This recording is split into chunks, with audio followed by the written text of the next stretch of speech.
Rodovia dos Bandeirantes, Monumento às Bandeiras. A homenagem à figura do bandeirante faz parte da paisagem e do imaginário dos paulistas. Essa cidade, Santana de Parnaíba, teria sido fundada pelo bandeirante André Fernandes junto à Cachoeira de Parnaíba. Esse casario, da época do Brasil colônia, foi tombado como patrimônio histórico. E aqui fica a Casa de Anhanguera, nome pelo qual o bandeirante Bartolomeu Bueno da Silva era conhecido. Aqui, ele provavelmente teria morado. Mas afinal, quem foram os bandeirantes? Os bandeirantes foram sujeitos que, enfim, nasceram ou vieram para a Vila de São Paulo, que foi fundada em meados do século XVI, e tiveram uma atuação no processo de colonização do Brasil bastante controversa. As bandeiras eram formadas pelos poucos portugueses que existiam no Planalto, muitos mamelucos, sei lá, 100, 200, e muitos índios, 2.000, 3.000 índios. Então, com essa expedição, eles saíram para vários pontos, usaram o século XVII inteiro para vasculhar o Brasil de norte a sul. Nos séculos XVI e XVII, São Paulo era uma província distante do poder central.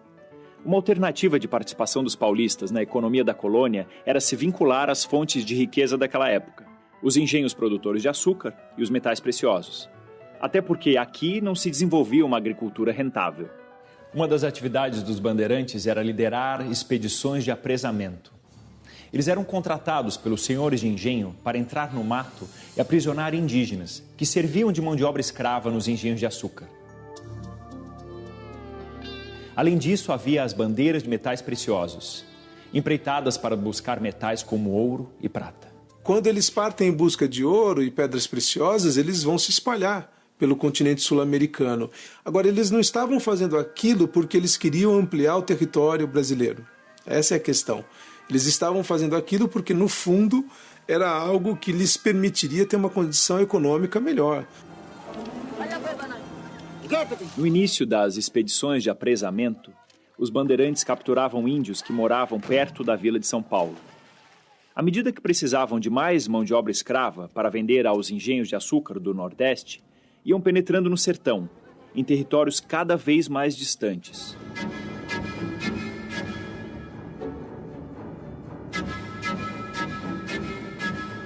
Os índios capturados eram levados em fila, amarrados em cordas ou correntes. Eram vigiados pelos integrantes das bandeiras, equipados com armas de fogo, como arcabuzes e espingardas. Quem se rebelava era morto. A província do Paraguai e a província do Rio da Prata, a presença dos bandeirantes ela é destruidora. Quando os bandeirantes começam a atacar essas povoações de índios guaranis, eles chegam a trazer, os números vão, as estimativas chegam a 100 mil índios que são arrancados, literalmente, de lá, porque eles vinham escravizados, vinham amarrados em correntes. Então eles vasculharam tudo. Durante 100 anos andaram pelo sertão, mas basicamente caçando índios, para o seu comércio aqui em São Paulo, São Vicente, e para trabalhar nas fazendas que eles tinham aqui na região. Os mais velhos, as crianças, aqueles que adoeciam eram abandonados para morrerem no caminho, porque não seriam úteis para a mão de obra. Os bandeirantes também capturaram milhares de índios nas missões.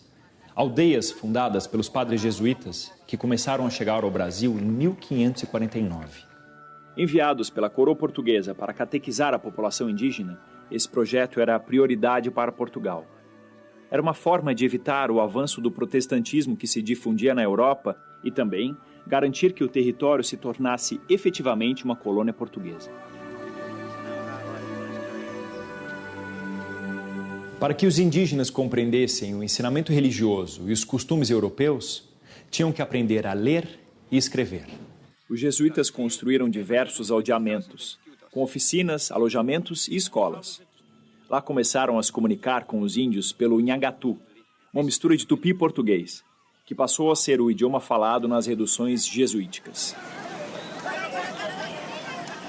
Então foi feito pelos jesuítas uma cartilha com essa língua e os bandeirantes eram bastante destros no domínio da língua geral. Era através dela que eles se comunicavam com os índios do interior do território. Mas quando os religiosos perceberam que os portugueses estavam interessados em escravizar os índios, eles reagiram e começaram a ensinar técnicas agrícolas aos nativos. Assim, eles poderiam sobreviver independentes e menos expostos à captura. Mal sabiam os religiosos que as missões se tornariam o alvo preferido dos bandeirantes. O bandeirante Manuel Preto, por exemplo, atacou várias vezes a missão de Guairá, região a oeste de onde hoje é o Paraná, levando milhares de índios para o cativeiro. E o bandeirante Raposo Tavares ficou famoso pela violência, em sucessivos ataques a missões do Sul e Sudeste, totalmente destruídas por ele. Havia, sim, um processo de dizimação. Quando eles chegavam no Guairá, eram populações de quase 1 milhão de pessoas que viviam ali, de guaranis e outras etnias. 100 mil teriam vindo para cá. O que aconteceu com as demais que não vieram? Foram aniquiladas. Apesar da destruição das missões, os interesses da igreja prevaleceram. A escravidão indígena foi proibida, ao menos para os índios convertidos. Era o começo do tráfico de africanos escravizados para os engenhos de açúcar e para a exploração de metais preciosos. Mais de 4 milhões de negros foram trazidos para cá como escravos entre os séculos XVI e XIX. Uma questão bastante complexa é essa questão do trabalhador indígena, o trabalhador índio e o trabalhador africano, negro. Que o africano seria mais forte, mais apto ao trabalho e o índio menos. Isso é um mito que, na verdade, é um mito da época, que é construído pela política e pela mentalidade portuguesa e espanhola, é uma coisa ibérica. Então, há um debate teológico que vai fundamentar se essas pessoas merecem ser escravizadas ou merecem ser livres, se merecem ser trazidas à cristandade via conversão religiosa ou via cativeiro. O tráfico negreiro explica a escravidão. O interesse no tráfico, a lucratividade no tráfico, explica por que a escravidão africana foi adotada. Financiados por senhores de engenho e donos de minas, os bandeirantes se voltaram para bandeiras de capturas de escravos foragidos. Uma das incursões mais famosas foi a do bandeirante Domingos Jorge Velho, que após uma luta de mais de 1 ano, conseguiu destruir o maior núcleo de resistência dos escravos, o Quilombo dos Palmares. O Domingos Jorge Velho, ele matou o Zumbi, matou todo mundo lá e se tornou grande herói, conforme está na figura que o Belmonte colocou. Então, a ideologia do Belmonte e dos bandeiristas, dos historiadores da primeira metade do século XX, ainda era a mesma ideologia dos próprios bandeirantes. Matar índio, matar negro, para ele não era muito diferente. E o Domingos Jorge Velho vai virar bandido?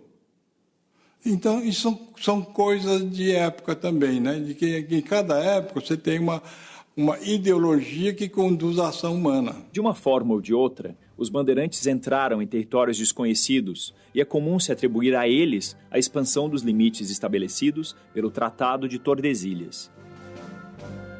E foi como corajosos desbravadores que eles entraram para a história. Mas há controvérsias. Graças aos bandeirantes que saíram aqui de Santana, Parnaíba, povoou todo esse sertão, né? E conseguiu botar isso no Tratado de Tordesilhas. Ao fim de 100 anos, aí eles descobriram o quê? O ouro em Minas Gerais, ouro em Goiás, ouro em Cuiabá. É isso que a maior parte das pessoas conhece a respeito dos bandeirantes, que eles foram os fundadores de grande parte do território, que eles foram os desbravadores, que as nossas fronteiras do Brasil hoje, que é tão amplo, é um país de dimensões continentais, se deve aos portugueses. Do ponto de vista histórico, você não acha nenhum elemento que fundamenta isso. O bandeirante foi figura marcante na economia da colônia do século XVI ao início do século XVIII. Durante muito tempo, após a proibição da escravidão indígena, não se falou mais nele. Mas na virada do século XIX, esse personagem seria retomado. Nessa época, o contexto histórico e econômico era outro. São Paulo deixava de ser um entreposto para liderar a economia cafeeira.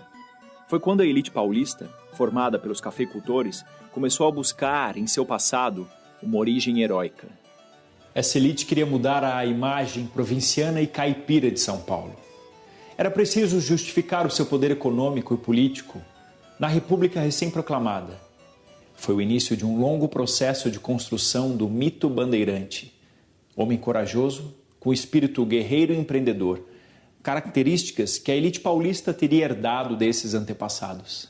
Dentro desse processo de afirmação de São Paulo no Brasil, importava, né, construir um passado que legitimasse historicamente, culturalmente, a ação desses fazendeiros e que se viam como uma espécie de aristocracia. Enfim, existia a ideia dos paulistas dos 400 anos.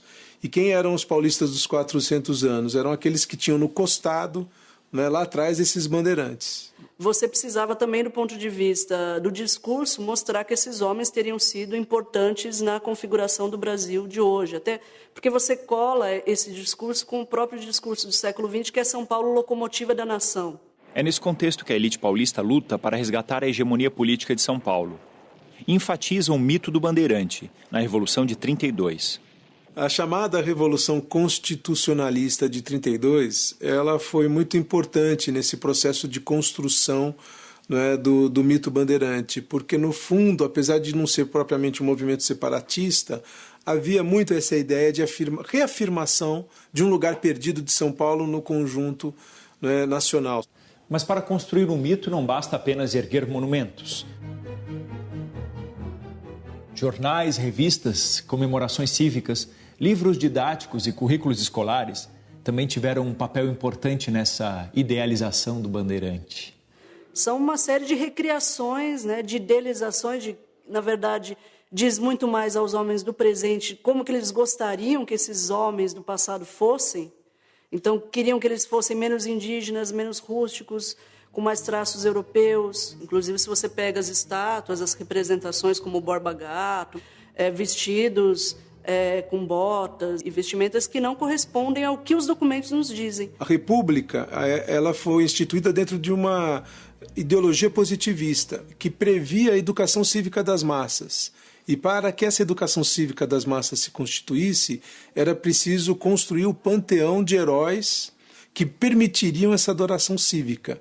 Em 1894, diretores de jornais, intelectuais e políticos paulistas criaram um Instituto Histórico e Geográfico de São Paulo, que publicou vários artigos celebrando o bandeirismo. Mas foi o historiador Afonso de Toné quem recebeu o título de Historiador das Bandeiras. Sua obra de maior destaque, História Geral das Bandeiras Paulistas, emprestou o significado histórico e mítico que a elite paulista queria imprimir à memória do bandeirante. Embora houvesse vozes dissonantes, essas vozes não foram tão propagandeadas, tão publicadas e tão conhecidas como o mito bandeirante que foi construído. Então, é muito fantasiosa a recriação. E ela, infelizmente, se manteve. Quando se fala de bandeirante, o que mais se conhece é essa visão romantizada, digamos assim. Criar uma origem histórica para São Paulo foi tarefa que continuou até o início do século XX. Na pintura, o trabalho de Benedito Calixto foi fundamental. Ele pintou o quadro de Domingos Jorge Velho, que hoje está no acervo do Museu Paulista. A autenticidade dele para fazer um retrato do Domingos Jorge Velho é extremamente ficcional. Não tinha uma descrição. Que documento que se prestaria a descrever as características físicas com tanto detalhe? Então, quando o Benedito Calixto pinta o Domingos Jorge Velho, o Toné coloca no Museu Paulista, a gente é obrigado a ver aquilo, eu só posso atribuir isso a um exercício tão maluco quanto pensar como é que era o futuro, como é que será o futuro. Não tem fundamento. Aquilo não é história. Aquilo é uma construção que procura marcar uma leitura da história que valoriza determinadas personagens, determinados momentos em detrimento de outros e idealiza essas ações e essas personagens. O mito do bandeirante foi ensinado nas escolas brasileiras até os anos 70. Muitas pessoas ainda acreditam nessa imagem e nas contribuições que os bandeirantes teriam dado para a colonização do Brasil.